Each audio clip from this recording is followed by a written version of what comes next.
위키드 영화를 너무 재밌게 보고 와서 이미 한 번 더 보고 왔는데도 이 여운이 가시지 않은 상태에서 그저 너무 영화에 좋았던 포인트들을 열심히 나열할 뿐인 일단 바로 영상 시작합니다. 이번 영상은 영화의 처음부터 끝까지 최대한 많은 순간들을 떠올려가며 많은 수다를 떠는 영상입니다. 그만큼 영화 위키드의 스포일러가 가득할 예정이니까요. 영화를 아직 안 본 상태에서 이 영상을 보시는 분들은 시청에 유의하시기 바랍니다. 반갑습니다. 이승국입니다. 위키드. 일단 이 영화의 저는 그냥 첫인상은 빨리 파트 2 나왔으면 좋겠다. 원작 뮤지컬을 보신 분들은 아시겠지만 이 파트 1이 지금 뮤지컬의 1막에 해당하는 데서 끝나요. 1막까지는 유명한 노래가 워낙 많아요. 위키드의 유명한 노래는 거의 다 1막에 있거든요. 2막은 좋은 노래들도 있지만 노래보다는 이야기적인 매력이 굉장히 커요. 이래서 오즈의 마법사 세계관이구나를 더 잘 보여주는, 그리고 1막에 펼쳐졌던 몇 가지 이야기들이 매듭이 지어지는 굉장한 드라마적 재미가 있는데 이걸 보려면 1년을 더 기다려야 된다. 파트 1인 게 대대적으로 홍보가 안 됐잖아요. 딱 끝나고 To be continued도 딱 뜨는데 당황해하시는 분들이 아무래도 있더라고요. 자, 영화가 시작을 해요. 영화관에 딱 들어갔어요. 시작을 해요. 유니버셜 로고가 뜨죠. 이것도 영화 보고 찾아봤더니 이스터 에그가 맞더라고요. 유니버셜 로고가 굉장히 흑백이고 요즘 나오는 컬러풀한 지구 위에 있는 유니버셜이 아니라 흑백 버전의 폰트도 다른 느낌으로 시작을 해요. 그러다가 이게 컬러로 바뀌거든요. 이게 뭐냐? 오즈의 마법사 영화가 1939년 개봉이에요. 이거는 유니버셜에서 만든 영화가 아니거든요. MGM이라는 곳에서 만든 건데 우리가 만든 건 아니지만 그 영화를 또 존경하는 마음에서 1939년 오즈의 마법사가 나왔을 당시에 유니버셜 로고를 사용한 거래요. 이 로고부터 정말로 어떤 스탠스를 취하고 있는지 보여주는 거죠. 오즈의 마법사 관련해서 나온 모든 것들을 우리는 리스펙한다. 그게 또 컬러로 변하는 것도 오즈의 마법사가 최초의 컬러 영화는 아니지만 흑백에서 컬러로의 전환을 굉장히 잘 사용해서 역사에 남은 영화 중에 하나니까 로고 자체도 그렇게 변한다고 하더라고요. 그렇게 딱 시작을 하고 제일 처음 우리의 또 시선을 강탈했던 건 뭐예요? 자막. 솔직히 조금 그 자막의 폰트 상태에 관해서는 저도 놀랐어요. 많은 분들이 좀 잉 하셨죠? 저도 그랬어요. 어쩌면 또 그 옛스러움을 표현하려고 일부러 그런 건가? 라는 생각을 하게 되긴 하는데, 그리고 또 어떤 면에서는 한글 자막은 원래는 영화 위에 덧붙여야 되는 거니까 이걸 그래픽적으로 뭘 하려면 영화에서 한글 자막을 넣어줘야 되는 거니까 그래서 이 자막을 넣어야 되는 기술적 한계 때문에 그런 건가? 싶기도 한데 어쨌든 자막, 오즈의 세계관 설명해주는 자막 조금 당황스러웠다. 근데 그 와중에도 또 글린다 이름은 핑크색으로 돼 있어서 또 뭐 이런 디테일은 챙기네. 폰트의 어떤 미적 감각을 더 더해줬으면 어땠을까. 아쉬운 점 느끼시는 분도 몇 개 있겠지만 공통적으로는 그게 있을 거예요. 원래 이미 한글 버전의 뮤지컬이 너무 유명하기 때문에 그 가사를 너무 바꿀 수 없다는 것도 알고 있지만, 그래서 이해하지만 그럼에도 뮤지컬을 모르는 분들이 또 많은 관객을 차지하고 있을 테니까 Unlimited, Popular 이게 그대로 영어로 등장한다. Popular, you're gonna be popular.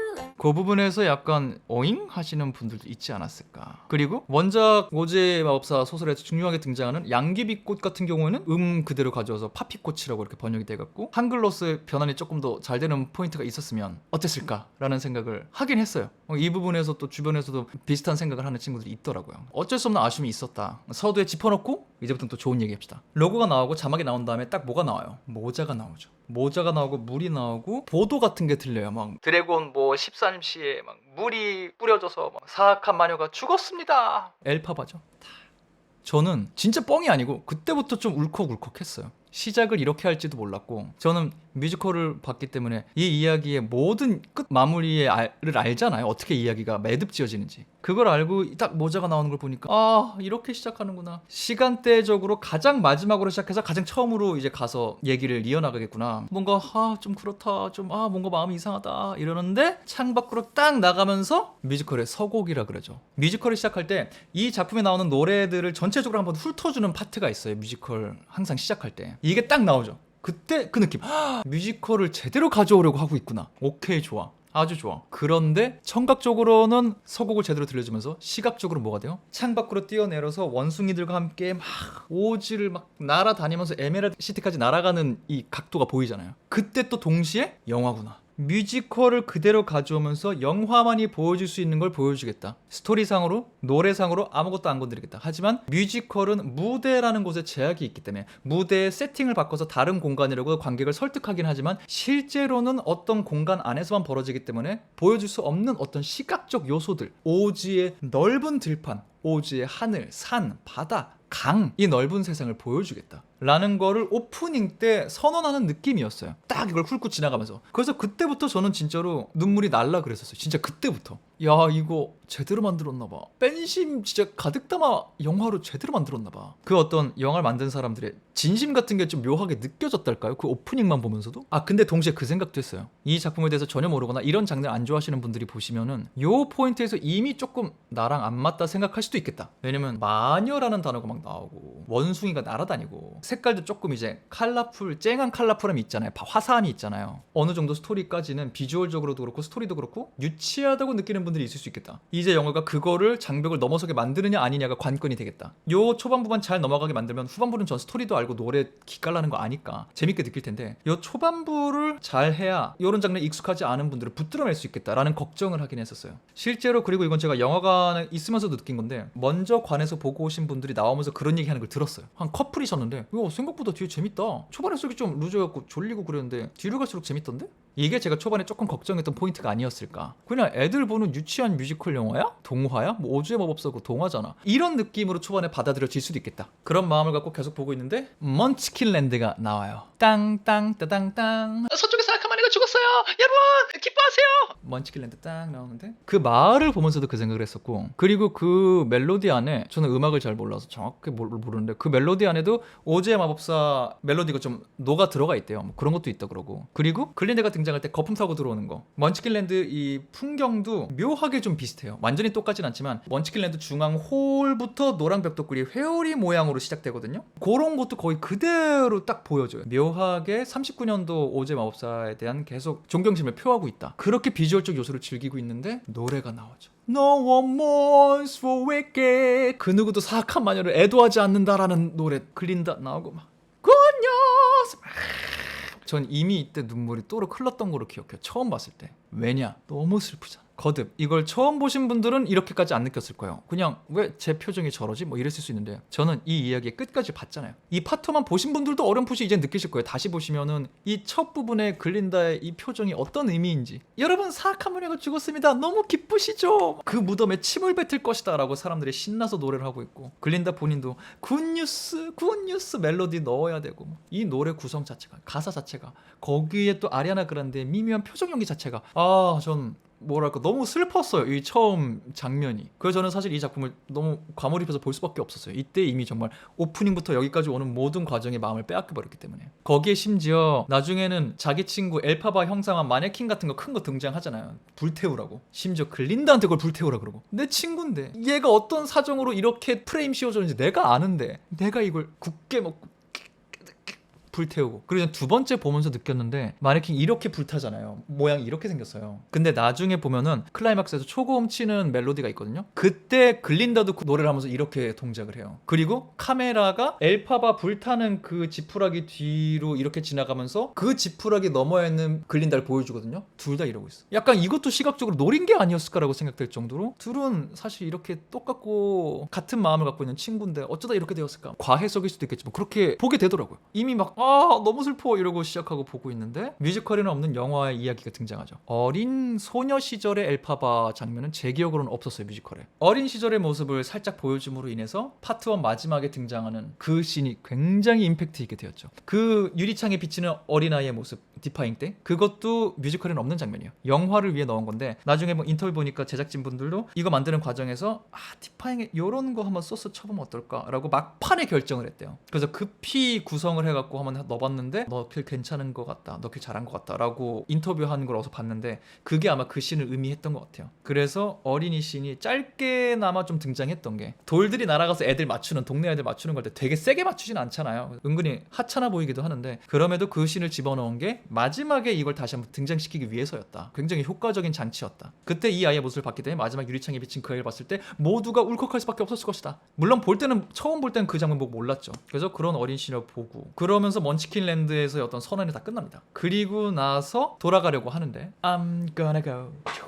거품 착하네. 글린다. 그 사악한 만이랑 친구였다는 게 사실인가요? 네. 거품 피우. 나중에도 말할 수 있겠지만 아리아나 그란데가 참 그런 코믹 연기를 잘하잖아요. SNL도 아리아나 그란데가 레전드로 만든 꽁트가 좀 몇 개 있고 기본적으로 연기도 잘하지만 이런 코믹한 호흡을 되게 잘 살리는 것 같다. 그 씬에도 저는 되게 좀 인상 깊었고 그러면서 이제 우리 옛날에 친구였었죠. 학생 때 쉬즈 대학교 딱 나오는데 이때도 물에서 시작을 해요. 감독님 인터뷰가 또 그런 게 있었을 거예요. 쉬즈 대학교 이렇게 등장을 할 때 어쨌든 영화로 이 작품에 이 공간에 등장하는 걸 좀 보여주고 싶었다. 그래서 영화만으로 보여줄 수 있는 접근법은 뭐가 있을까? 물이다. 뮤지컬에는 물을 등장시킬 수가 없었기 때문에 쉬즈 대학교에 물을 통해서 등장한다 그러면 어떨까? 그래서 이제 배를 타고 딱 등장을 하는 게 있죠. 그렇게 등장하는 쉬즈 대학교. 역시 뮤지컬로 봤던 것보다 조금 더 웅장한 느낌이 있었어요. 거기서 근데 또 반가운 얼굴이 나오죠? 케알라 세틀. 케알라 세틀이라고 위대한 쇼맨에서 이 수염난 여성분 연기한 그분이에요. This is me 부르신 그분. 이분이 또 이제 학교 관리인 중에 한 분으로 나오시면서 오 이분도 나오네? 반가운 얼굴도 막 나오고 양자경 나오고 시대학교 씬에서는 그냥 이렇구나 이렇게 캐릭터 소개하는구나. 아리아나 그란데 글린다 캐릭터 딱 보여주고 엘파바 캐릭터 딱 보여주고 네사 로즈 보크 관계들 보여주고 그리고 이 씬에서 사실 되돌아보면은 이때도 이미 그 상징이 있었어요. 동물들이 억압받고 있다. 그리고 그걸 억압하는 사람은 마법사다. 엘파바가 네사로스를 구하기 위해서 마법을 쓰잖아요. 자기도 모르게 써버리잖아요. 그러면서 의자와 아이템들이 날아가는 것과 별개로 벽에 있는 이 학교 중앙홀에 있는 어떤 장식 돌이 부서져 떨어져요. 그 돌이 원래는 이 마법사의 모습이 그려져 있거든요. 그 오즈 마법사의 모습이 있는데 마법 때문에 그게 부서지면서 딱 떨어지니까 원래 그 뒤에는 이 학교에서 수업을 하던 동물 교수님들의 그림이 그려져 있었다. 마치 해리포터의 막 그 오소리, 독수리 이렇게 있는 것처럼 여기도 그 동물들의 그림이 있었다라는 게 잠깐 등장해요. 그래서 그냥 큰 의미가 없이 보였을 수도 있지만 2회차 때 다시 보시면은 그 보일 거거든요. 사실은 그 동물들을 억압하고 감추려고 하던 존재는 마법사였다는 거를 시각적으로 사실 이미 보여주고 있었던 거죠. 이런 장난도 묘하게 잘 쳐놨네. 이 씬에서 짚어야 되는 건 그거죠. 사실 처음 볼 때 오! 했던 거였어요. 확실히 다르게 가네? 어떤 부분에서는 톤을 낮췄네? 라는 생각이 들었어요. 사실 이거는 제가 그 신시아 에리보랑 아리아나 그란데랑 인터뷰할 때 브로드웨이에서 이 엘파바를 탄생시킨 제일 1대 엘파바 이디나 멘젤이라는 배우예요. 이 이디나 멘젤은 겨울왕국의 엘사입니다. 레릿고 부른 그분이에요. 그분이 엘파바를 완성시킨 사람이거든요. 그렇다면 이제 떠오르시는 어떤 음색들이 있겠죠. 까랑까랑하고 날카로움을 잘 표현할 수 있는 목소리가 있어요. 이분에게는 굉장히 다듬어지지 않은 꽥꽥거리는 소리도 잘 낼 수 있는 그런 음색이 있으시죠. 엘파바가 그런 느낌으로 또 노래를 하기도 해요. 뮤지컬에서는. 그리고 글린다. 뮤지컬계 서양 뮤지컬계에서 막 베테랑이자 레전드 중에 한 분이세요. 크리스틴 체노웨스라는 분인데 이분이 글린다를 또 완성시킨. 저도 그랬고 뮤지컬 위키드를 처음 보면은 대체적으로 그래요. 엘파바의 노래에 반해버리고 그 서사에 흠뻑 빠진 다음에 글린다한테 현혹돼요. 물론 이건 배우가 잘 살린다는 전제하에 우리나라에서 막 정선아님 이런 분들 너무 잘 살리시죠. 그걸 딱 보면은 근데 글린다 배우 되게 잘하더라 이렇게 돼요. 왜냐면 배우가 잘 살리고 캐릭터가 살면은 시강을 해버리니까. 그리고 막 파퓰러 What is this feeling 노래 막 기가 막히니까. 그런데 그 모든 거를 처음 완성시킨 사람이 크리스틴 체노웨스라는 분이다. 여러분이 여기서 보는 어떤 글린다의 모먼트들, 발랄한 모먼트들, 웃긴 코믹 포인트들 그거 다 크리스틴 체노웨스가 기반을 닦아놓은 거예요. 유튜브 가서 보시면은 이분이 이미 그 코믹한 거를 너무 잘 만들어 놨거든요. 그래서 아리아나 그란데 파퓰러가 인터넷에 공개됐을 때 뮤지컬 해외 서구 팬분들 댓글 달면서 되게 칭찬했던 포인트 하나 중 그거였어요. 원작의 이거를 최대한 자기 방식으로 잘 살렸네. 그러니까 영화 배우라고 또 크리에이터랍시고 뭔가 너무 바꿔서 자기 맘대로 변주한 게 아니라 원작의 그 느낌을 살리면서 자기 걸로 만들었네? 하는 칭찬들이 좀 있었거든요. 그만큼 원작 배우가 갖고 있는 아우라와 그가 완성시킨 캐릭터의 힘이 굉장히 크다. 이 말을 계속하는 이유는 그 캐릭터를 완성시킨 배우분의 대사 톤이 굉장히 높아요. 그리고 비음이 되게 섞여 있어요. 하는 가성 하듯이 대사도 막 하고요. 앨범한테도 막 엘피 막 이런 느낌으로 말을 해요. There's nothing that can stop you from becoming popular. 그런데 딱 쉬즈 대학교 씬이 나올 때 글린다가 제대로 어린 시절 대사를 하기 시작할 때 그리고 그런 글린다와 대사를 맞추는 엘파바의 대사를 들었을 때 전체적으로 톤을 낮췄다. 음을 낮췄다 말다가 아니라 뮤지컬은 어쨌든 관객석을 또 압도해야 되니까 관객들을 더 힘이 있고 굉장히 음도 까랑까랑하게 내뱉었는데 두 캐릭터가 캐릭터성을 살리기 위해서 영화는 당연히 판타지 세상이긴 하지만 조금 더 현실적인 접근을 하잖아요 관객들에게. 그래서 톤도 살짝 다운시킨 것 같다. 왜냐면 우리가 2시간 반 동안 스크린에서 이 하이톤의 얇은 소리를 계속 들으면 또 이게 피로가 쌓일 수 있으니까. 그래서 이 톤을 조금 더 우리의 현실에 맞는 톤으로 바꾼 것 같다. 굉장히 큰 저에겐 변화 포인트였어요. 뮤지컬을 본 입장에서는. 그래서 처음에는 그걸 익숙해지는데 조금 걸렸는데 근데 또 적응이 되고 또 2회차 보러 가니까 아무 문제 없더라고요. 그래서 사실 배우분들 만나서 시간이 더 있어서 그런 질문도 하고 싶었어요. 이 톤 변화로 인해서 원작에서 제일 큰 변화 중에 하나가 분명히 나오게 될 텐데 그러면서 캐릭터성을 어떻게 잘 유지하려고 했는지. 왜냐면 대사 톤을 높게 유지함으로 인해서 캐릭터성이 쉽게 만들어지는 게 있거든요. 근데 이 톤을 낮춤으로 인해서 글린다도 조금 더 엘레강스한 철없는 아이로 좀 변했고요. 깨발랄한 느낌보다는 엘레강스 하면서도 철없는 느낌으로 바뀌었고 엘파바도 이걸 톤을 낮춤으로 인해서 조금 더 이 무거움이 강해졌거든요. 그래서 이러면서도 이 캐릭터성을 어떻게 잘 살리려고 했는가를 물어보고 싶었지만 못 물어봤다. 다음에 만나면 물어볼 수 있으면 물어보겠다 라는 게 이 CG대학교 씬을 보면서 좀 했던 생각들, 또 인상 깊었던 포인트들이었어요. 근데 여기서 뭐가 나옵니까? 양자경 배우가 마담 모리블로 나오시죠. 또 원작과 비교해서 말씀을 드리자면은 마담 모리블이 양자경 배우로 바뀐 게 또 어쩌면 가장 큰 변화 중에 하나예요. 마담 모리블도 굉장한 카리스마가 있고 노래도 막 하거든요. 근데 양자경 배우로 보면서 조금 더 이 캐릭터적인 접근을 더 많이 한 것 같다. 존추 감독님이 양자경 배우랑 크레이지 리치 아시라니라는 영화를 대박을 터뜨렸잖아요. 그래서 이거 할 때도 그냥 연락을 했고 양정은 배우도 존추 감독이 하면 그냥 한다 냅다 들어왔대요. 근데 들어와 보니 신시아 에리보와 아리아나 그란데 앞에서 노래를 해야 됐다. 너무 부담스러웠다. 막 이런 말씀도 하셨는데 어쨌든 마담 모리블이 다 등장하시고 뭐가 됩니까? 엘파바의 능력을 마담 모리블이 알아봐요. 데리고 가요. 그리고 당신 같은 재능을 기다렸다오. 내가 마법사에게 편지를 쓰리다. 네가 네 능력을 증명하기만 한다면 너 마법사와 함께 할 수 있어. 그러면서 우리는 드디어 엘파바의 첫 노래를 듣게 됩니다. Wizard and I라는 노래예요. 기가 막 저는 노래에 반했고 이거 들을 때 또 한 번 울컥했어요. 왜냐? 나는 이야기를 알잖아. 얘가 느끼는 이 설렘, 마법사를 만나고 싶어하는 이 모든 마음, 이 아이가 설레면 설렐수록 나는 슬픈 거야. 그거 아닌데 가봐야 그거 아닌데 이런 마음으로 보게 되고 한글 자막에는 또 노래 이거 흐름을 맞춰가야 되고 더빙판이랑 맞춰야 되니까 그렇게만 번역이 돼요. 이 친구가 예언 같은 걸 좀 하는 노래 가사가 있잖아요. 오즈 사람들에게 막 칭찬받는 내가 보였어 막 이러는 대사가 있어요. 근데 그 한글 대사는 오즈 사람들에게 칭찬받는다 그러나 하여튼 긍정적인 평가를 받는 내가 보여 이런 대사로 가사로 등장하거든요. 근데 원어 가사를 뜯어보면은 긍정적인 의미라는 뜻은 없어요. Celebration throughout Oz, that's all to do with me 라고 나오거든요. 무슨 뜻이냐면은 오즈 전역에서 나로 인한 축하가 열릴 거야. 나로 인한 축하 파티가 열릴 거야. 이러거든요. 이 중의적 표현인 거죠. 그리고 우리 모두는 당연히 그게 긍정적인 거라고 생각을 하지. 하지만 가사에 이미 들어가 있었고 사실 엘파바는 정확한 예언을 한 게 맞았어요. 오즈 전역에 엘파바로 인한 축하가 성대하게 열릴 거야. 다만 엘파바가 악역이겠지. 엘파바가 사라짐으로 인해서 축하 파티가 열릴 거야 라는 거는 빠져있는 거예요. 하지만 예언은 정확했다. 혹시 이 작품 보시고 너무 마음에 들어 하신 분들은 영어 가사 이렇게 찬찬히 보시면서 그 영화 버전 말고 영어 가사를 그냥 번역한 것들이 분명히 여기저기 있을 거거든요. 그거 이렇게 찾아보시면은 굉장히 이 노래 맥락들과 여기저기 숨어져 있는 떡밥들, 더 느껴지는 어떤 슬픔과 또 반대되는 기쁨들 이런 게 더 느껴지실 것 같다는 생각이 들어요. 그러니 위자드는 아이를 보면서 내가 슬펐겠어 안 슬펐겠어요? 이거 왜 더 슬프냐면 가사도 너무 슬픈데 이 영화는 정말 모두가 다 잘하지만 신시아 에리보가 미쳤다는 생각을 하거든요. 저는 이미 시즈대학교 씬에서도 뭔가 작은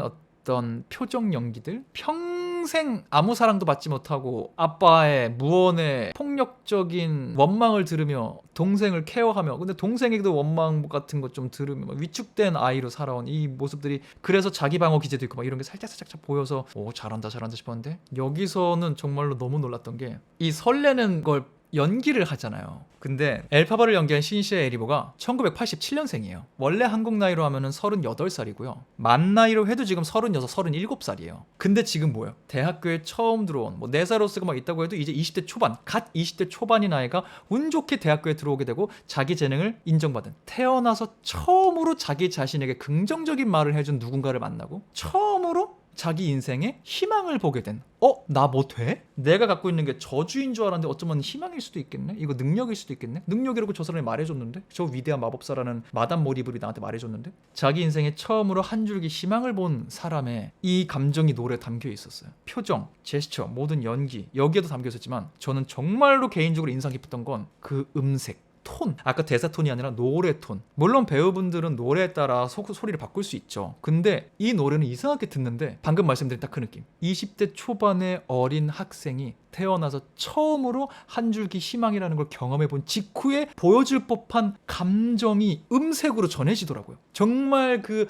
순수한 어린 마음 너무 느껴지는 거예요. 보신 분들은 지금 신시아의 리보 라이브 무대 찾아보세요. 실시간 레전드가 되고 있는 분이거든요. 이곳이라는 게 있어요. EGOT라고 해외에서 이렇게 항상 하는 어떤 그랜드 슬램 같은 거 표현할 때 하는 건데 에미상, 그래미상, 오스카상, 토니상 이렇게 표현하는 거거든요. 신시아의 리보는 한국에 대중적으로 많이 안 알려져서 그런데 오스카상 빼고 다 받은 사람이에요. 에미상, TV 관련된 상, 그래미상, 음반상, 토니상, 극장에서 주는 뮤지컬 연극에서 주는 상, 그리고 오스카상도 후보에 올라봤어. 연기상에. 이것만 타면 그랜드슬램 달성하는 배우거든요. 다 할 줄 안다는 소리예요. 그리고 실제로 그래서 여기저기 스페셜 무대 노래 되게 많이 하거든요. 무대에서 이 사람이 노래한 걸 찾아보면은 여러분이 여기서 들으신 엘파바의 모습과 좀 달라요. 꽉 찬 소리, 막 풍부한 소리, 막 위치한 이런 것도 다 있어요. 이 사람 안에 중후한 소리도 있고. 근데 이 위자르된 아이는 전혀 그 느낌이 나지 않는, 진짜 이 안에 엘파바의 감성만 남아있는 목소리가 나오더라고요. 노래에서. 이걸 들으면 또 한 번 그 능력에 놀라고, 그래서 난 더 슬프고, 근데 또 동시에 또 이 현장감으로는 벅차기도 하고, 이 모든 감정이 막 안에서 벌어져갖고 위자르된 아이 할 때 또 이미 반하고 너무 막 울고 싶었어요. 너무 잘 살렸어. 그래서 사실 이 부분도 질문하고 싶었어요. 이 노래할 때 그 다른 어떤 것보다 음색의 힘이 나에겐 개인적으로 너무 컸다. 그래서 노래할 때 어떻게 이거를 해냈는지, 물론 톤 조절 다 하지만 요 톤을 어떻게 또 찾아냈고 이렇게 잘 소화를 했는지, 이런 것도 질문하고 싶었지만 언제나 우리에게 주어진 시간은 제한이 있다. 언젠가 또 만나면 물어보겠다. 그리고 또 영화 보고 나서 다른 데 유튜브에서 이렇게 올린 영상도 보니까 그런 것도 있다고 하더라고요. 들판 가서 이렇게 점프도 하고 하잖아요. 그때 새들이 날아가고 저 먼 곳에 엘파바 보는 곳에 무지개가 떠 있어요. Somewhere Over the Rainbow 오마주다. 그리고 실제로 그 노래 끝난 다음에 Somewhere Over the Rainbow가 살짝 들려요. 그리고 지금 방금 사실 이 작곡가 다른 영상도 봤는데 뮤지컬 작곡가랑 이 영화 작곡가 동일 인물이거든요. 그분이 같이 다시 합류하셨거든요. Somewhere Over the Rainbow가 이 노래에 실제 숨겨져 있다 그랬어요. 이 노래들 요소들 다 여기저기 숨어져 있다. 이런 거는 또 다르게 정리된 게 있을 거예요. 찾아보시고요. 그렇게 위자된 아이가 대단하게 끝났어요. 그리고 기숙사로 딱 들어가요. 글린다와의 태면 탁탁탁 티격태격 막 착착착 난리가 나요. 막 내가 널 위해서 이거 준비했어. 막 싹 이거 봐라. 불공평하지 않아? 불공평한 것 같아. 맞죠. 원래 나 혼자 쓰기로 했거든. 물어봐줘서 고마워. 갈린다라는 아이의 이 백치미와 또 이 어떤 이기적인 마음, 정말 순백의 머리로 자라온, 모두에게 우쭈쭈 받으며 자라온 아이와 평생 상처받고 미움받고 원망받으며 자라온 아이의 룸메이트 생활 시작. 그러면서 조금 빌드업이 되고 자연스럽게 What is this feeling? 이라는 노래로 이어지죠. 개인적으로 이 노래를 진짜 좋아하고 되게 매력적이잖아요. 가사의 접근도 그렇고. What is this feeling? 이 감정은 뭘까? 너무 답답하고 쟤를 볼 때마다만 느껴지는 이 특별한 감정, 이 희귀한 감정, 이거 뭘까? 혐오감, 역겨움, 싫은 마음, 증오, 미움, 이거였어. 쟤 볼 때마다 느껴지는 감정이 이거였어. 우리나라 이 번역으로 그냥 밥맛이라고 됐죠. 이거 굉장히 또 저도 잘 표현된 거라고 생각하는데, 밥맛이라고 하는데 너에게 집중한다기보다 나에게 집중하는 희한한 노래예요. 그래, 널 볼 때마다 느껴지는 감정, 증오, 내 안에 있는 그거, 증오, 이렇게 부르는 노래예요. 그래서 굉장히 그 증오라는 감정을 그렇게 발견하듯이 찾아간다는 것도 전 노래 가사도 굉장히 좋아하고, 뮤지컬 개인적으로 볼 때 이 노래 굉장히 좋아했던 요소는 무대 위에서 이 동선들과 안무를 통해서 이 둘의 관계가 명확하게 정리가 돼요. 노래가 이어지면서 학교 생활들 안에서 둘의 관계가 어떻게 바뀌는지, 핵인 쌓인 갈린다 주변에 있는 아이들과 혼자 다니는 엘파바, 그래서 모두가 엘파바에게 공격적으로 안무를 하고 동선들도 다 그렇게 꼬여있는, 저는 이 그 무대 자체를 굉장히 좋아하거든요, 이 노래. 근데 그런 면에서 영화적인 연출 이번에 봤을 때는 개인적인 아쉬움은 있었어요. 뭔가 나는 그 무대의 그 안무 자체를 좋아한 건데 영화로 오면 그 안무를 다 보여줄 수는 없거든요. 무대에서 그 모든 동선으로 표현하고자 하는 건 한 공간에서만 이 일이 벌어지는 게 아니라 학교 내 모든 생활에서 이런 일이 벌어지고 있다. 갈린다가 엘파바에게 느꼈던 이 증오의 감정이 모두에게 표현되고 있다. 모두에게 확산되고 있다. 이런 걸 표현한 거거든요. 근데 무대는 공간적 제약이 있다 보니 그거를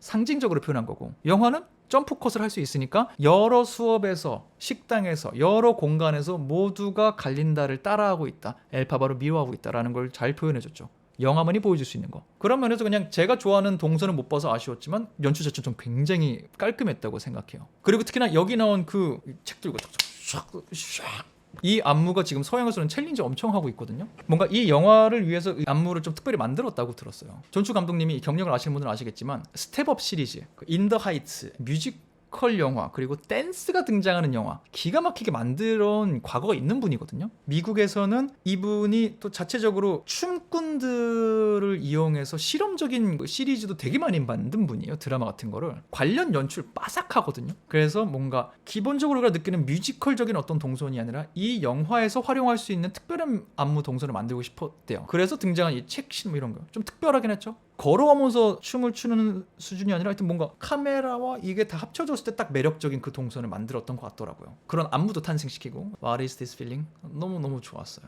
근데 동시에 그런 안무가 나오다 보니까 이때쯤부터 그런 생각을 하기 시작했던 것 같아요. 뭔가 이 감독님이면 다 기깔나게 보여주시는 사람인데 일부러 좀 안 보여주는 포인트들이 있네. 예를 들어 What is this feeling만 해도 뒤에 캐스트들이 다 기깔나게 춤을 추고 있어요. 군무 엄청 하고 있어요. 잠깐 보여요. 근데 우리가 익히 아는 대로 또 기대한 대로 분명히 이 사람은 이걸 다 담아낼 수 있는 사람이고 어찌 보면 연출적 허세를 부리려고 하면 멋있게 허세스럽게 할 수 있는 사람인데 판을 벌려놓고도 카메라적으로는 그걸 일부러 다 보여주려고 하지 않네? 라는 생각이 계속 들기 시작했어요. 아이들이 다 같이 엘파바를 싫어하는 모습을 잠깐씩만 보여주고 결과적으로는 두 사람에게 집중해요. 또 한번 영화가 할 수 있는 걸 하는 거죠. 이 영화의 굉장히 특이한 점 중에 하나는 뮤지컬을 가져왔음에도 캐릭터들의 클로즈업을 되게 많이 등장시킨다는 점이라고 저는 생각해요. 뮤지컬은 우리가 극장에서 벌어지는 걸 멀리서 봐요. VIP석을 앉아도 무대에서 어느 정도 거리가 있는 상태에서 봐요. 넓어요. 하늘에 더 담기 어려운 경우도 있어요. 근데 영화는 그런 큰 걸 보여줄 수 있지만 익스트림 클로즈업을 통해서 한 명 한 명의 미묘한 표정 연기, 근육 떨림 하나, 여기서 오는 심리 변화 이런 걸 보여줄 수 있는 매체잖아요. 그걸 활용하는 것 같더라고요. 그래서 노래들에도 계속 전체적으로는 분위기만 잡아가고 이 두 캐릭터들의 서사를 보여주는, 둘에 집중된 이야기, 둘의 표정에 집중된 이야기, 요거 좀 보여주는 것 같아서 감독님이 진짜 이 작품을 사랑하는 것 같다. 자기 연출력을 과시하는 것까지 안 가고 이런 분위기예요 하고 이 둘의 이야기에 집중하려고 노력하는 것 같다 라는 생각을 이때 좀 했던 것 같아요. 왜냐면 난 이 사람이 어느 정도 연출을 할 수 있는 사람인지 아니까, 이런 음악 관련해서. 근데 힘 조절을 하고 있는 것 같다. 스펙타클을 할 수 있는 사람인데 연출적 선택에 따라서 지금 안 하고 있는 것 같다. 그렇게 두 사람의 관계가 딱 미움으로 돌아서고 나서는 막 본격적으로 싫어하는 게 나오죠. 린다 이게 왜 어려운지 모르겠어요. 이 이름 발음하는 게 인생의 최고 목표가 아니신가 보지. 우리 브로콜리 형이 화났네. 딜라몬드 교수님과의 서사, 파피꽃, 양귀비꽃, 딱 떡밥 나오고, 그리고 또 교수님 집 가서 이제 동물들의 지금 현 상황 보여주고 Something bad sorry 감기 걸린 것 같군요 나오고, 그리고 누가 등장한다? 우리의 피에로 조나단 베일리가 말 타고 딱 등장을 한다. 윙키에 오신 그분이 딱. 저는 개인적으로 이번 작품을 또 보면서 저만의 또 발견 중에 하나는 피에로의 발견이었어요. 피에로가 원작에서도 되게 중요한 역할을 하죠. 근데 워낙 엘파바와 글린다가 주는 매력이 크다 보니까 피에로라는 캐릭터가 저에게 그렇게 큰 매력으로 남아있지는 않았었거든요. 그냥 극중 캐릭터였고 그렇게까지 대단하게 남아있지는 않았거든요. 근데 이 작품으로 인하여 댄싱 스루 라이프가 내 마음에 남았다. 위키드 사운드 트랙 순위 갑자기 올라갔다. 이 노래 순위가. 그래서 예전에는 사운드 트랙 쭉 틀어놓고 들을 때 댄싱 스루 라이프는 굳이 안 끌리는 날은 그냥 스킵도 많이 눌렀거든요. 노래가 길어요. 한 7분 가까이에요. 그래서 스킵을 할 수밖에 없을 때도 있는데 지금은 그냥 7분이든 뭐든 그냥 틀어놓고 들어요. 왜? 조나단 베일리가 완성했으니까. 내 취향에 맞는 걸 완성했으니까. 그리고 영화 다시 보면서 맞다, 이렇게 7분이 지나가지. 스토리도 다시 머릿속에 정리가 됐으니까. 조나단 베일리. 저는 개인적으로 이게 공개되면 조나단 베일리가 더 많은 팬들을 가져가지 않을까라는 생각했었어요. 유튜브 영상도 엄청 돌 줄 알았는데 또 근데 이것도 취향에 따라 다르더라고요. 제 주변에 또 다른 친구들은 뭔가 그렇게까지는 아니었다. 어떤 분은 조금 내가 보기엔 느끼했다라는 분도 있는데 저는 너무 멋있는 거야. 너무 멋있고 이게 섹시한 거구나. 너무 매력적이니까 사람이. 딱 등장할 때부터 야 저게 매력적인 게 아니라 뭘 어떻게 설명할 거야. 그리고 댄싱 스루 라이프에서 또 이 반항하장 모습 딱 보여주는데, 신시아 에리버랑 아리아나 그란데가 조나단 베일리가 없는 인터뷰 할 때도 초반에 진짜 이걸 많이 해요. 댄싱 스루 라이프에 나온 모든 거 조나단 베일리가 다 한 겁니다. 여러분이 아셔야 돼요. 조나단 베일리가 어느 정도 매력을 갖고 있는 사람인지, 노래도 되고 춤도 되고 연기도 되는 걸 보여줄 수 있는 사람인지 여기 다 담겨 있습니다. 근데 어떤 씬들은 조나단 베일리 얼굴이 안 나오잖아요. 특히 책 밟고 지나다닌 거나 그것도 다 조나단 베일리가 한 겁니다. 여러분이 보기에 스턴트 배우가 해줬을 것 같은 거 다 조나단 베일리입니다. 사실 초반에도 나오죠. 노래 딱 시작할 때 피에로가 이 덤블링 싹 하는 씬이 있어요. 근데 카메라 전환이 안 되고 계속 보여줘. 봤더니 조나단 베일리 얼굴 맞거든요. 그 영상에 나오는 모든 거 조나단 베일리가 직접 다 한 거다. 그래서 이거를 여러분이 아셔야 된다라고 배우들이 극찬을 하면서 그 정도로 샤라웃 해주고 싶어 하더라고요. 실제 조나단 베일리도 이 작품을 너무 잘하고 싶었기 때문에 이 당시에 조나단 베일리가 한순간 3개의 작품을 동시에 하고 있었을 때가 있어요. 브리저튼을 찍고 있었고 펠로우 트래블러스인가 하는 어떤 영화를 하나 찍고 있었고 위키드 리허설 세션을 하고 있었어요. 영화 리허설을. 이 3개가 동시에 진행되고 있었거든요. 정말 말도 안 되는 일정을 소화했는데 이걸 너무 잘해내고 싶어서 위키드를 브리저튼과 펠로우 트래블러스라는 이 영화 촬영장 안에서 또 수시로 춤 연습을 했대요. 트레일러라는 그 있잖아요. 그 숙소같이 만든 자동차. 거기에 실제 그 증언이야. 같이 출연한 배우가 자기가 트레일러 이쪽에 있는데 트레일러가 들쑥들쑥 꺼서 뭐하냐 했더니 혼자 여기서 위키드 춤 연습하고 있었다고. 진짜 브리저튼 현장에서도 춤 계속 연습하고. 그 정도로 정말 진심을 담아서 정말 열심히 준비한 게 피에로가 보여주는 모든 모습들. 연기, 춤, 동선. 조나단 베일리뿐만이 아니죠. 그만큼 모든 배우가 여기에 정말 미친 듯이 준비를 해서 덤벼들었다. 그래서 사실 이번 위키드 인터뷰와 저도 그렇고 다들 이렇게 조금씩 감정적인 요소가 섞일 수밖에 없었던 게 여기에 참여한 모든 사람들이 개인 서사들이 있고 실제 위키드의 하드 팬들이에요. 그러다 보니 정말로 이 영화와 관련된 모든 경험들이 본인들에게 감정적으로 올 수밖에 없는 거죠. 내가 위키드에 이 역할로 출연을 하다니, 사람들이 좋아하다니, 막 이런 거가. 그래서 조나단 베일리에 저는 흠뻑 빠졌던 게 요번 작품으로 인해서 이걸 보고 진짜 브리저튼이 보고 싶어졌을 정도니까 그런 매력이 있었다. 그리고 조나단 베일리도 조나단 베일리지만 이걸 보면서 또 한 번 그 생각을 했어요. 그래 이거 봐. 감독이 지금 이거를 노래에 맞는 방식의 연출하려고 지금 조절을 하는 거라니까.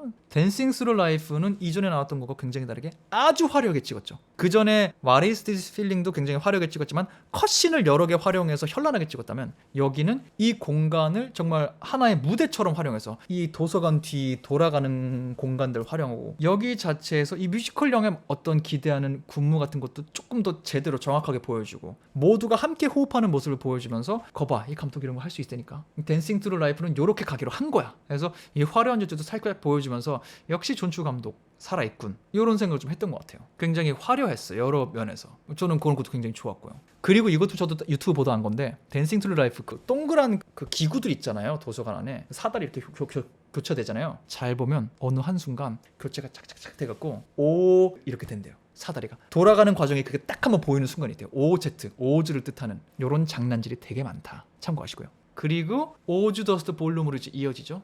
그 전에 뭐가 된다? 갈린다가 문제의 뾰족 모자를 선물해준다. 정말 못된 짓이죠. 갈린다가 약간 백치미를 이렇게 보여주면서도 악인같이까지는 안 나요. 얄밉지. 요 행동은 악의를 품고 있는 행동이었어요. 그리고 그 전에 악인에 거의 가까운 정말 못된 짓을 한번 하는 게 보크의 이 사랑의 마음을 이용해서 네사로스에게 이거를 전이시키는. 그래서 보크도 물먹이고 네사로스를 환상을 품게 만드는 굉장히 못된 짓을 하죠. 그리고 집에 와서 악의를 담은 선물을 엘파바에게 줘요. 그날 하루 갈린다는 정말 못됐어요. 나쁜 사람이었어. 근데 슬픈 건 뭐다? 엘파바는 이 선물을 받고 웃어요. 태어나서 처음 받아본 선물. 나와 사이가 안 좋은 아이가 준 거긴 하지만 그 직전에 네사로스로부터 계속 그 얘기를 들었잖아요. 언니 너무 오해하는 것 같아. 너무 갈린다. 언니 감정 때문에 너무 못되게만 보는 것 같아. 이런 좋은 마음이 있는 아이야. 나에게 보크 연결해줬다니까. 한번 잘 좀 생각해봐. 그런 마음을 갖고 방에 왔는데 선물을 나에게 주네? 내가 생각한 것만큼 나쁜 애는 아닐지도 웃어. 진짜 아이러니하잖아요. 아이러니라기보다 또 슬픈 거죠. 엘파바는 생애 처음 받아본 선물이 나랑 사이 안 좋은 애가 준 아기가 담긴 함정 카드가 자기 생애 처음 받은 선물이야.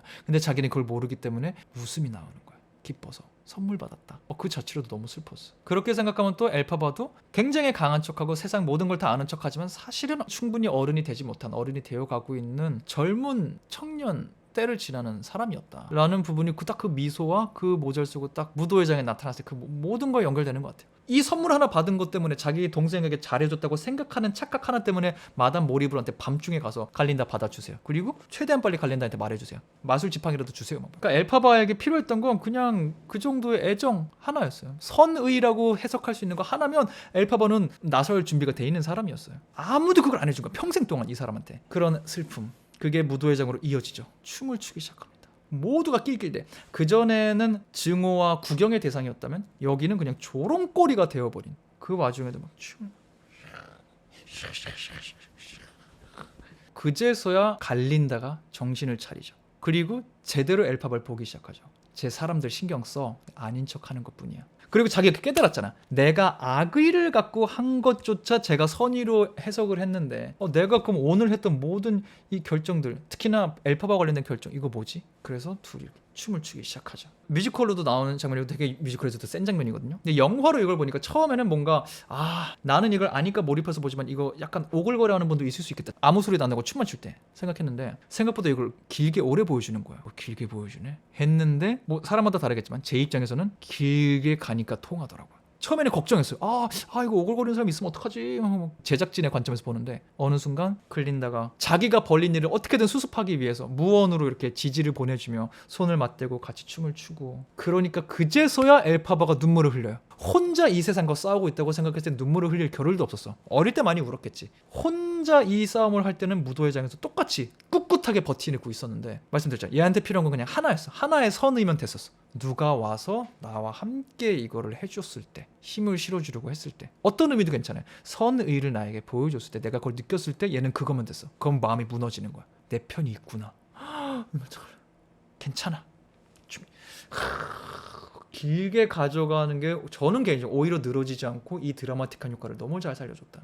기가 막혔다고 생각해요. 그리고 여기서 다시 한번 신시아 에리보가 이 역할을 맡은 데는 이유가 있었다. 비하인드 스토리지만 존추 감독님의 머릿속에 1픽의 신시아 에리보가 없었대요. 내노라 하는 능력 있는 사람들 다 여기 오디션 보러 왔겠지. 수많은 미팅을 하는데 감독님이 신시아 에리보의 미팅을 그렇게 서두르지 않았대요. 되게 밀어놨었대요. 왜냐? 너무 잘하는 거 알아. 레전드인 거 알아. 오스카 후보에 올랐던 연기, 그것도 해리엇이라는 영화한테 되게 잘하거든요. 연기? 알아. 근데 자기가 생각하기에 신시아 에리보라는 배우는 좀 강인함이 더 센 배우인 거야. 근데 엘파바를 연기하기 위해서는 아주 유약한 마음, 부서질 듯한 이 숨겨진 내면의 연약함을 같이 갖고 있어야 되는데 내가 봐온 저 배우는 좀 강인한 상을 많이 연기했기 때문에 저 안에 그 연약함까지의 표현이 될까? 특히나 이 어린 학생의 연약함 지금 저 표현할 수 있을까? 그래서 미팅을 그렇게 서두르지 않았대요. 최대한 뒤로 미뤘대요. 근데 처음 신시아 에리보가 오디션에 들어오고 얘기하고 노래를 부르는데 감독이 내가 잘못 생각했다. 저 배우의 카파는 상상 이상이다. 저 연약함마저 저 사람 안에 있다. 이거 표현할 수 있는 사람이다.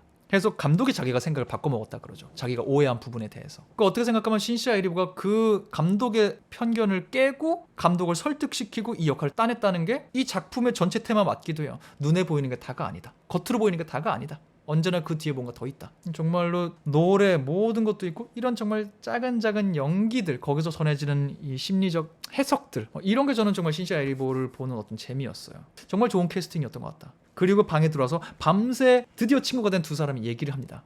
근데 그건 있었어요. 얼마 전에 또 위키드 본 다른 친구랑 얘기를 하는데 같이 이제 현장을 마무리해서 춤춘 것까지 괜찮아. 근데 그냥 춤추고 극진이 끝났으면 어땠을까? 거기서 갑자기 정말 둘이 짱친이 돼갖고 손잡고 야! 하면서 계단 위로 올라간단 말이에요. 저렇게까지 갑자기 짱친이 돼갖고 할 필요가 있었을까? 굳이 안 그래도 되지 않았을까? 그냥 아름답게 안무 끝낸 다음에 점프 뛰어도 되지 않았을까? 라는 생각을 살짝 하기는 했었다. 그런 점은 좀 있었다. 너무 좋았지만 뭐 그런 게 없는 영화는 아니었다라는 거 하나 있고, 그리고 그렇게 까르르 해서 손잡고 얘기하는 두 학생 갈린다와 엘파바, 이날 밤 역사가 일어나죠. 두 사람이 친해지기도 하고 또 우리 아내도, 최소한 저에겐 그랬어요. 이 앞에도 귀엽고 웃기기도 했지만 그냥 백치미가 있고 좀 얄미운 갈린다였다면 이 밤에부터 본격적으로 갈린다가 우리 마음에 들어오기 시작합니다. 제 마음에는 들어오기 시작했어요. 얄밉고 뭐 이런 게 아니라 약간 백치미였네. 귀엽네. 얄미운 행동을 할 때도 있는데 애가 귀엽네. 전체적으로 이 밤 동안 벌어지면 그런 게 있어요. 나 피에로랑 결혼할 것 같아.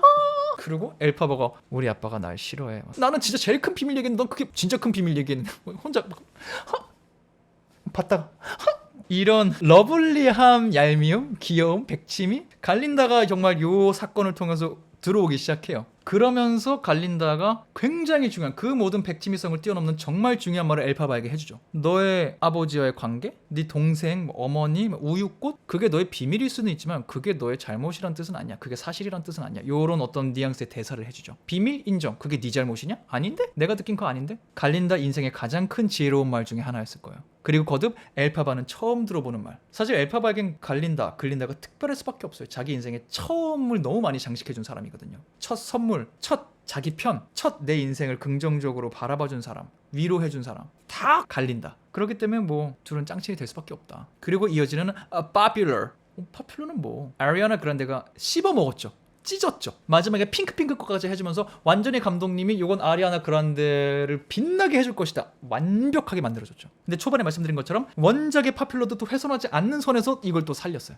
기가 막히게. 그래서 파퓰러는 정말 좋았다. 뭐 다른 말이 저는 필요가 없는 것 같아요. 너무 좋았다. 갈린다의 어떤 매력들이 굉장히 잘 살았다. 근데 그러면서 또 맥락상으로 스토리나 주제상으로는 또 짚을 포인트도 있는 진짜 귀여운 건데 이 친구가 지금 내 새로 생긴 절친을 위해 한답시고 하는 행동이 다 얘를 자기처럼 만드는 거야. 엘파바를 있는 그대로 뭘 이렇게 도와주려고 하는 게 아니라 자기처럼 행동하게 만들고 자기처럼 입게 만들고 자기처럼 보이게 자꾸 만들어주려고 해요. 틀린 접근이라고는 할 수는 없겠죠. 자기가 아는 게 이거밖에 없으니까. 하지만 좋은 마음 그리고 완벽하지 않은 솔루션이다. 이렇게 정리할 수 있을 법한 도움이죠. 하지만 그럼에도 엘파바도 그렇고 우리도 그렇고 그런 갈린다의 선의를 보는 거죠. 저기는 악의가 있지 않아. 진짜 도와주려고 하는 거야. 그래서 끝까지 보신 분들은 아시겠지만 이런 식으로 자기화해서 도와주려고 하다가 끝에 가서는 그냥 엘파바의 모든 선택과 모든 모습을 그냥 존중하는 또 다른 짱친으로 갈린다가 성장하게 되죠. 글린다가 되어서. 그리고 또 하나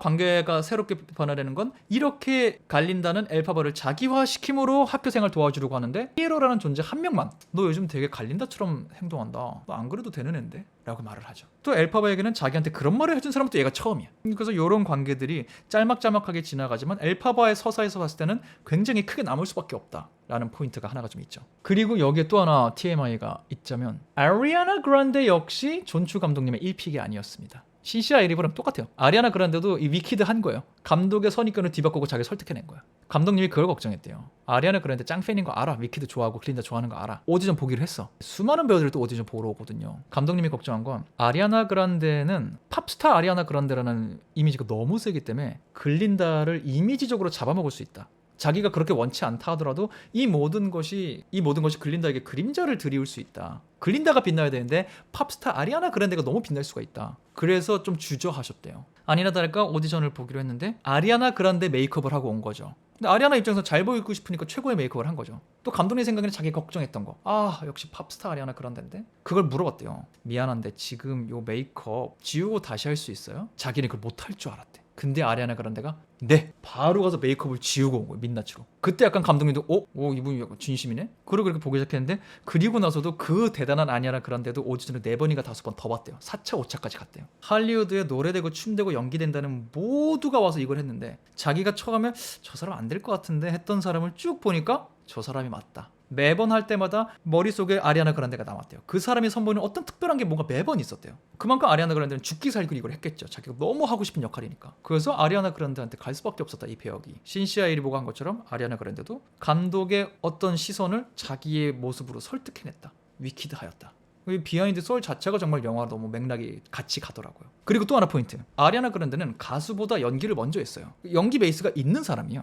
이게 생애 첫 연기 이런 게 아니에요. 하이틴 친구들 다른 시트콤 드라마 여기 이미 배역을 맡아서 연기를 했던 케이스고요. 그때 맡았던 배역도 주인공이 아니라 조연 중에 한 명인데 감초 캐릭터. 근데 이 캐릭터를 너무 잘 소화하고 캐릭터도 잘 만들어져서 아리아나 그란데가 이 캐릭터를 더 유명하게 만든 거야. 그래서 비중도 늘어나고 그 정도로 이미 10대 때 자기 연기로 사람들 한번 사로잡은 적이 있다. 그리고 그게 또 글린다와 이어지는 이 코믹한 부분들을 잘 살려드는 연기였다. 그래서 아리아나 그란데가 SNL이고 뭐고 이 꽁트 연기나 뭐 이런 기본 연기가 탑재돼서 잘할 수밖에 없는 게 이미 잘하던 거였다. 근데 그런 이후에 가수 활동도 병행했는데 이게 너무 빵 터져서 대팝스타로 산 거고 어릴 때 하던 연기를 다시 하러 온 거다. 첫 연기 아니다. 요거는 참고하시면 또 보실 때 도움이 될 것 같아요. 참고로 아리아나 그란데가 처음으로 제대로 음원을 낸 거 미카라는 가수와 함께 불렀던 파퓰러라는 노래가 있어요. 이 파퓰러 그 파퓰러 같은 모티브예요. 대중 스타일로 불렀지만 미카가 부른 파퓰러의 어떤 버전에 아리아나 그란데랑 같이 부른 버전이 있거든요. 우리나라에서도 꽤 많이 불려졌던 노래. 그때는 심지어 가수 이 정식 앨범 내기도 전이었어요.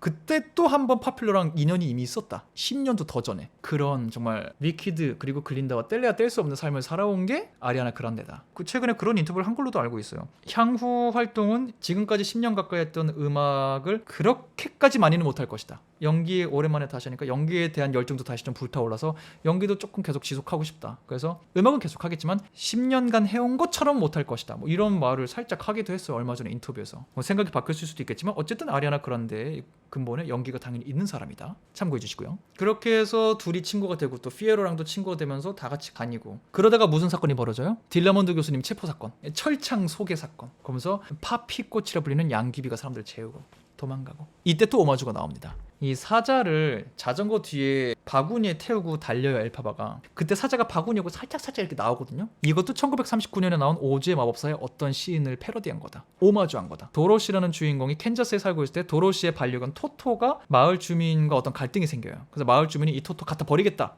해갖고 자기 바구니에 태우고 어디 가거든요. 그때 토토가 여기 나온 사자 앵이랑 똑같이 바구니 막 이렇게 하다가 토토는 바구니 밖으로 나와서 도망쳐서 도로시에게 돌아와요. 여기에 그 전체의 그 자전거 씬에 대한 오마주가 살짝 들어간다. 이스터에그로. 저도 영화 보고 알았다. 그런 계속 연결점들이 있으니 궁금하신 분들은 또 찾아보시면 재밌을 거고요. 그렇게 또 숲속에서 이어지는 두 사람의 노래 피에로와 엘파바의 I'm not that girl. I'm not that girl.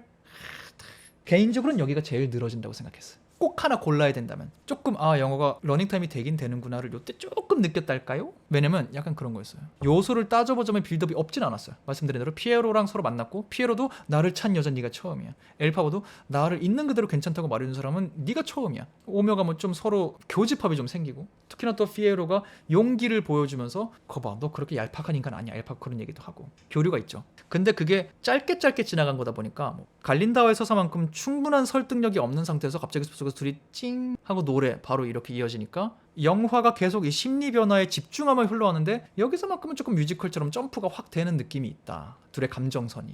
그리고 이어서 노래를 부르는데 요 장면의 연출만 약간 어떤 면에서는 클래시컬한 연출이 들어가요. 다른 것들은 막 동선도 안무도 있지만 요건 느린 러브 발라드이기도 하니까 그냥 걸으면서 노래하고 특히나 그 씬 학교 교문 앞 벤치 같은 데 앉아있는 엘파바가 등장해요. 근데 이전의 모든 씬들은 어떤 이동이거나 이 맥락이 있는데 이 씬은 엘파바가 노래하면서 걷고 있다가 갑자기 페이드인처럼 되면서 벤치에 이렇게 다소곳하게 앉아서 혼자 이렇게 노래하고 카메라가 지나가고 또 다른 씬으로 바뀌고 뭐 이래갖고 약간의 옛스러운 연출이 아니었을까라는 생각을 했던 게 요 파트였어요. 노래 자체는 좋아해요. 근데 요게 지금까지 왔던 많은 것들에 비해서는 조금 느렸다 라는 생각. 근데 이 노래를 무시하면 안 됩니다. 파트 2에 알고 계시고요. 이 노래 절대 무시하면 안 되는 노래다. 파트 2를 보시면 이 노래 또 좋아하시는 분들 더 생길 것이다 라는 생각 참고하시고요. 1년만 기다리시고요. 이 사건, 이 노래 이후로 변화해가는 피에로, 생각하는 피에로, 불안해지는 갈린다, 그리고 복잡한 심경의 엘파바, 각자의 또 서사가 쌓이는데 이때 뭐가 돼요? 오즈의 마법사의 초청 에메랄드 시티로 오세요. 그러면서 이 기차 플랫폼에서 또 대화가 막 오가죠. 여기도 또 이 관계들이 막 나와요. 피에로랑 엘파바 뭔가 둘만 알아듣는 얘기하고 끼고 싶어하는 갈린다. 근데 여기서 또 자기도 주목받고 싶으니까 또 그 얄미운 관종의 모습. 좀 전까지 막 염소 할배라고 했는데 갑자기 얘네들 얘기를 듣고 나니까 그래 그거 중요해. 교수님 좀 불쌍해. 저 이름 바꿉니다. 교수님을 생각하며 글린다가 되겠어요. 근데 이때쯤은 그냥 이미 그냥 귀여운 관종이죠. 그렇구나 하고 있어요. 그래서 그 아이는 이제 받아들이게 됐는데 이때부터 더 본격적으로 이 엘파바와 갈린다, 이제 글린다죠. 엘파바와 글린다 사이의 어떤 관계, 둘은 서로를 너무 아껴요 진짜로. 하지만 또 인간으로서는 서로에게 너무 부러운 것도 있는 거야. 어찌 보면 질투가 날 수도 있고. 글린다 입장에서는 자기는 다 가졌어. 외모, 가족, 친구 모든 걸 다 가졌어. 애인도 있어. 근데 딱 하나 자기한테 없는 거, 자기가 되고 싶은 거, 마법적 재능은 없어요 자기한테. 오즈의 마법사님이 마담 모리블님이 칭찬할 만한 재능은 딱 하나 내가 원하는 건데 그게 없어. 근데 그게 내 절친한테 있어. 엘파바한테 있어. 엘파바는 대단한 재능이 있어. 기가 막힌 재능이 있어. 근데 이것 빼고는 아무것도 없어. 내가 바라는 거 이거 내가 바래서 갖고 있는 재능 아니거든요. 그냥 내가 갖고 있는 재능일 뿐. 내가 바랬던 건 난 하나도 없어. 내 짱친 하나 있는 거 말고는 사랑 표현도 못해. 내 짱친의 애인이기 때문에 아직 가족에게 인정도 못 받았어. 서로가 서로에게 정말 너무 부러운 게 있는, 하지만 또 너무 친하기 때문에 그냥 그걸 덮어두고 지내는 이런 관계. 그리고 여기 정말 아기가 없다고 느껴지는 게 딱 갈 때 글린다가 또 그거 팜플렛 꺼내죠. 어머 이거 그 안에 또 꿈을 이루길 바래 하트.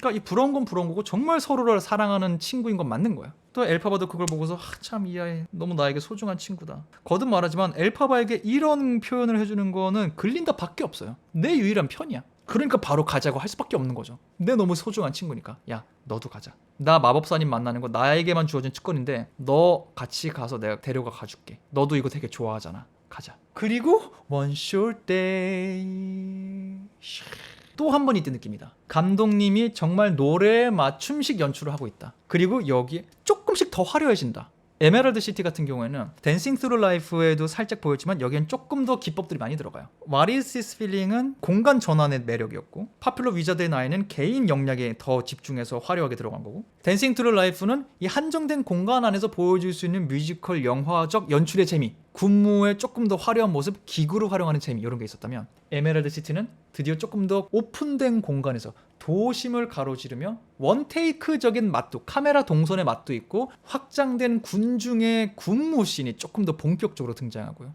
비주얼적으로도 여러 사람이 등장하는 맛이 있었어요. 조금 더 화려해진 연출, 확장된 무대가 보여지는 느낌. 감독님이 조금씩 힘을 개방하고 있다. 그래서 이 원쇼 때의 전체적인 연출도 너무 좋았고, 사실 그리고 이런 게 좋을 수밖에 없어요. 왜냐? 신시아 에리버와 아리아나 그란데 비하인드가 있잖아요. 모든 배우가 각자의 스토리가 있다 그랬잖아요. 제 인터뷰 보신 분들은 아시겠지만 막 제프 골드블룸 마법사 연기한 배우, 조나단 베일리 피에로 다 이 얘기하면 되게 막 난리치거든요. 막 감정적이 되거든요. 감독님도 그런 사람 중에 하나다. 애초에 그렇기 때문에 이 영화가 가능했다. 감독님은 위키드가 브로드웨이에 공개되기 전에 이미 봤었대요. 워크숍 공연이라고 이제 개발 단계에서 베타 테스터처럼 하는 공연들이 있는데 그걸 그때 이미 봤었대요. 우연히 그 워크숍 공연을 보고 야 이거 기가 막힌데? 그래서 계속 이거 응원하고 좋아하고 있다가 영화 이거 만들 수도 있다 해갖고 존추 감독님 인터뷰에 나와요. 실제로 유니버셜 측이었겠죠? 이 영화 제작사에다가 나 이거 감독할게요. 나 시켜주세요. 나 잘할 수 있어요. 라고 자기가 연락을 한 10년 가까이 했대요. 먼저 어필. 저 존 엠추 위키드 시켜주면 정말 잘할 수 있습니다. 저보다 잘할 수 있는 사람 없습니다. 시켜주세요. 제발 부탁입니다. 근데 그때만 해도 존추 감독님이 지금 정도의 경력이 있지 않았죠.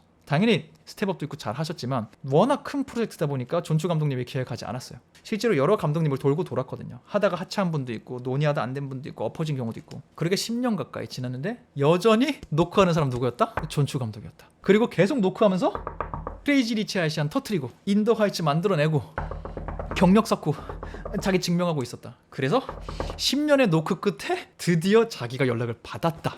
함께 해달라. 그래서 사실 요 관련된 것도 감독님한테 여러 개 좀 묻고 싶은 게 있었는데 연출적인 부분이나 개인적인 서사나 이번에 감독님과 만나지 못하게 되었고 언젠가 미래에 만나게 된다면 관련된 질문도 한번 드려볼게요. 아무튼 배우분들과 똑같이 감독님도 이 위키드라는 작품에 개인적인 감정이 굉장히 많이 들어가 있는 부분이다. 너무 이 작품을 사랑하는 분이다. 그래서 파트 1, 2로 나누겠다는 결정을 한 것도 있을 것이고 심한 각색 없이 작품에 나오는 뮤지컬에 나오는 모든 노래 다 등장시키겠다. 이런 것도 정말 팬심에서 나온 결정이겠죠. 감독의 팬심. 그 다 연장이라고 생각해요. 이 에메랄드 시티까지 오는 연출적 다른 포인트들. 뻔한 뮤지컬 영화로 만들지 않겠다. 모든 뮤지컬 넘버가 살아나는 연출법을 찾겠다. 뭐 이러신 것 같은 느낌이에요. 그렇기 때문에 그가 뮤지컬 위키드의 팬이기 때문에 팬들에게 관객들에게 선사할 수 있는 선물이 하나 있었죠. One Short Day에 아까 제가 그렇게 입이 마르도록 칭찬한 뮤지컬 위키드 초연 배우 레전드 이디나 멘젤과 크리스틴 체노웨스가 나옵니다. 그리머리에 대해서 설명해 주려고 이렇게 등장하는 노래 있잖아요. Long long ago 이렇게 등장. 거기 나오는 그 배우 두 분이 이 초연 배우분들이세요. 저 이거를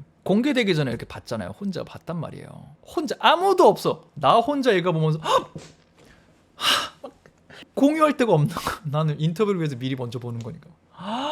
정말 울컥하면서 감독님 감사합니다 막 하면서 근데 나 이거 개봉할 때까지 입 다물고 말도 못하고 나만 알고 인터뷰에도 이거 간접적으로 말하면 또 하드코어 팬들이 알아들을 수 있으니까 아예 묻지도 못하네. 정말 복잡한 마음으로 사실 저는 몇 주를 지나고 있었어요. 제발 개봉이라 이거 좀 편안하게 얘기하게. 그 정도로 놀라운 선택이었어요. 이 둘이 등장했다는 건. 왜냐면 뮤지컬 위키드가 나오면 이 두 배우가 나올 것인가 활용할 것인가 역할을 다시 할 수 있을 것인가 워낙 오랫동안 이 영화와 스토리가 있었기 때문에 그런 얘기들이 있었단 말이에요.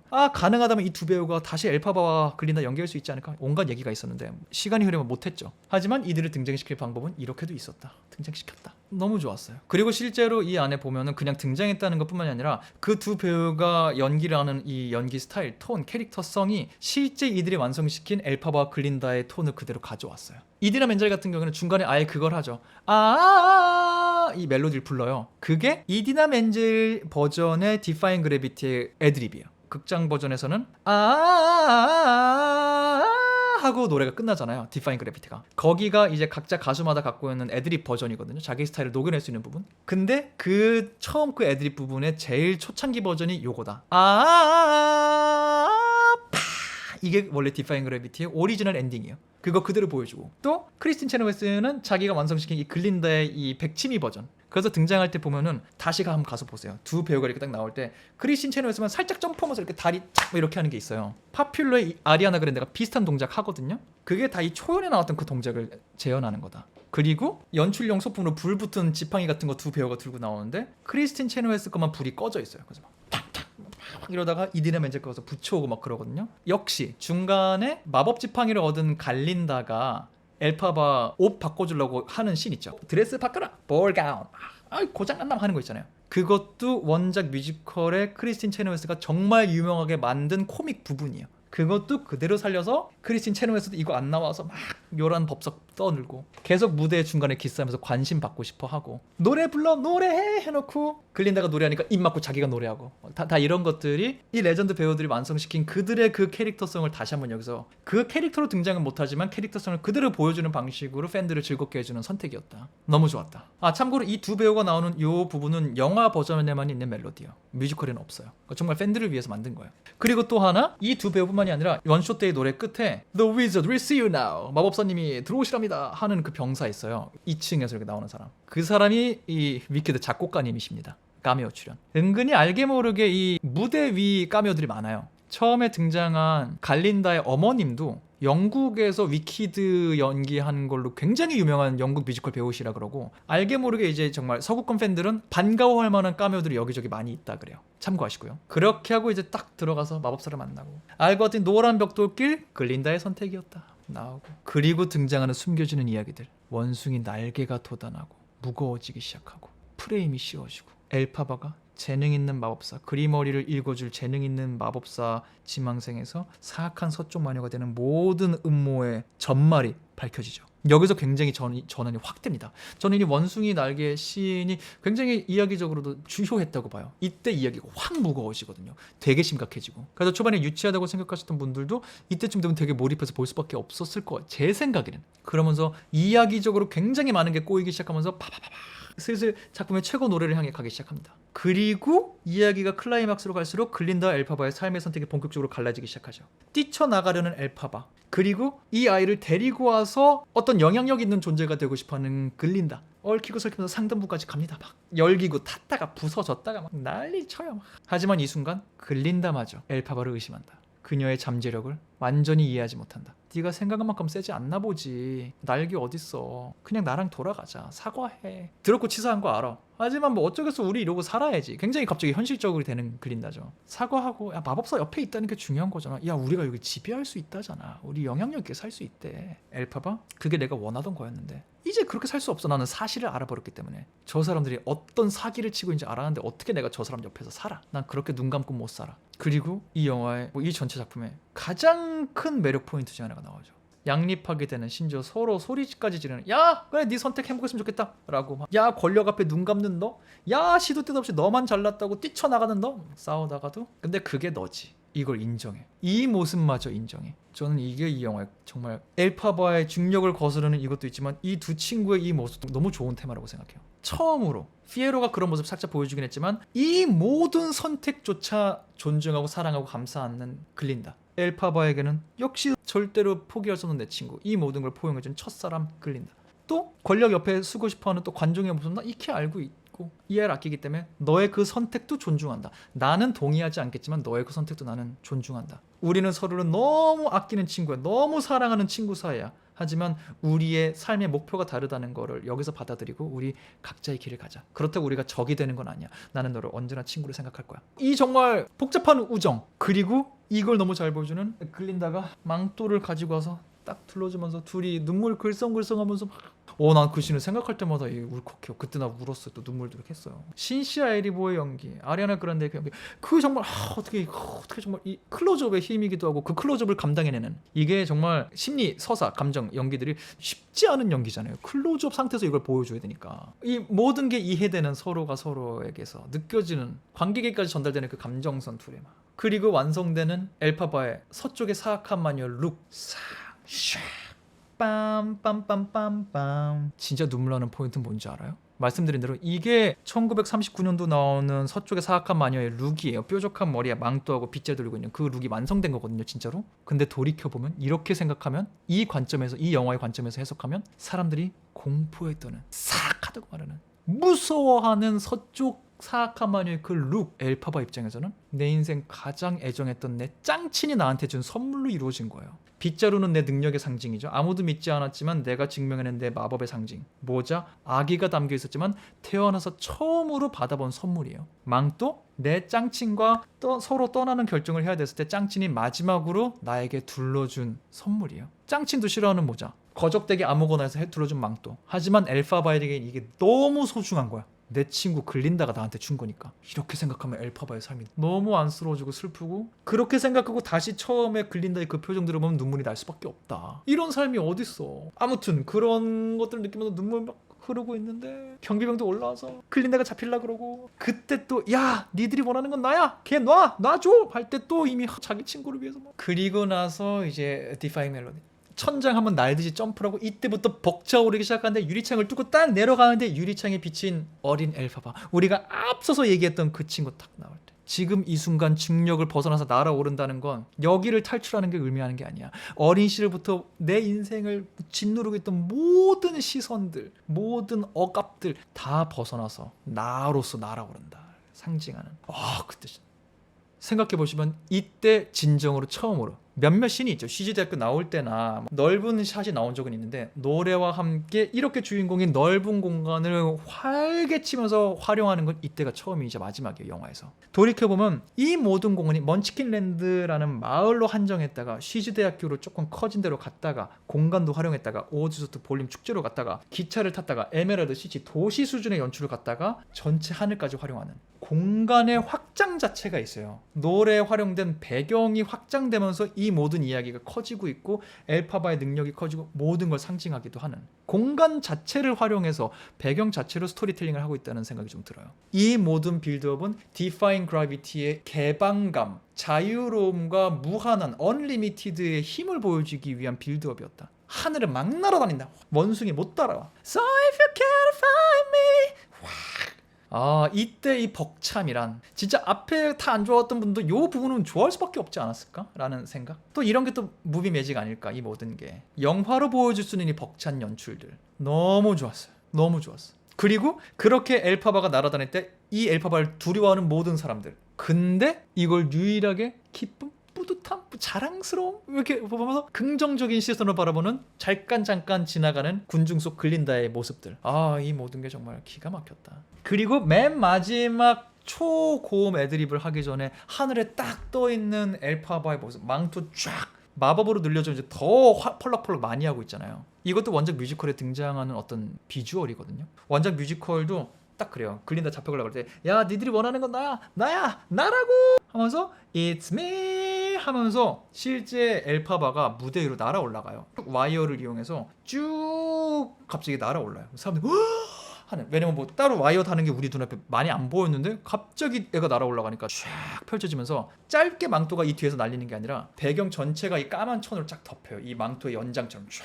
그걸 하늘에 날아있는 엘파바 뒤에 날린 이 망토의 확장으로 오마주를 해주었다. 너무 멋있었다. 그리고 노래 빵 끝나고 광속으로 하늘에 날아서 이번엔 아예 서쪽으로 날아가 버린다. 꽝! To be continued. 그리고 많은 사람들의 당황.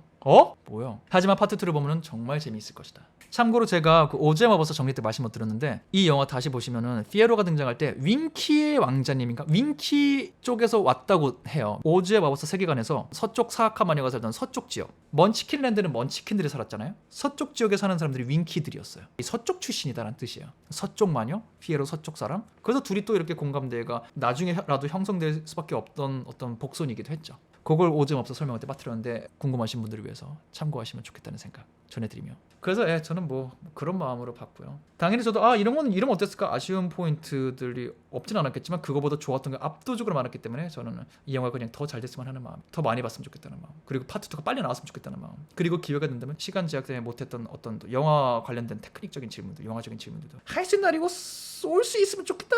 근데 그건 또 뭐 제가 결정하는 게 아니니까 영화 잘 봤다. 여러분은 어떻게 보셨는지, 여러분은 어떤 포인트를 좋아하셨는지, 뭐 또 어떤 포인트가 아쉬우셨는지 댓글로 남겨주시면 여기가 지금 이제 수다의 창이 될 거기 때문에 서로 의견 교환하기 좋을 것 같다는 생각이 들어요. 영상 재밌게 보셨다면, 또 위키드 재밌게 보셔서 공감되셨다면은 구독해주시고 댓글 달아주시고 영상 좋아요 눌러주시는 거 잊지 말아주시고요. 저는 다음번 다른 영상으로 돌아오도록 하겠습니다. 지금까지 전 천재의 승국의 이승국이었습니다. 감사합니다. 바이바이.